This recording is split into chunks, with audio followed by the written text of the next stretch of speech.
A conference held Thursday in Hong Kong highlighted the opportunities for the international financial hub in integrating into the Guangdong, Hong Kong-Macau Greater Bay Area. Vice Chairman of the National Committee of the Chinese People's Political Consultative Conference, C.Y. Liang, said the integration of the 9 GBA cities in Guangdong and the Hong Kong Special Administrative Region and the Macau Special Administrative Region will release new energy of a magnitude not experienced before. Hong Kong SAR Chief Executive John Lee said in his video speech that as Hong Kong and other GBA cities continue to collaborate closely and complement one another, there is much more that can be achieved that will bring about enormous opportunities for the people, businesses, and communities.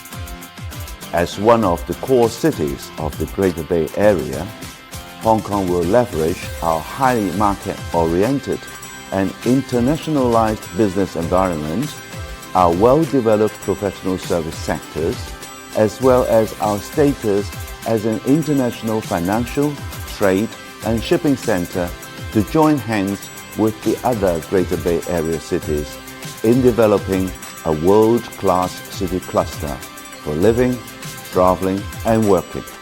The conference was co-hosted by China Daily and the Hong Kong Coalition.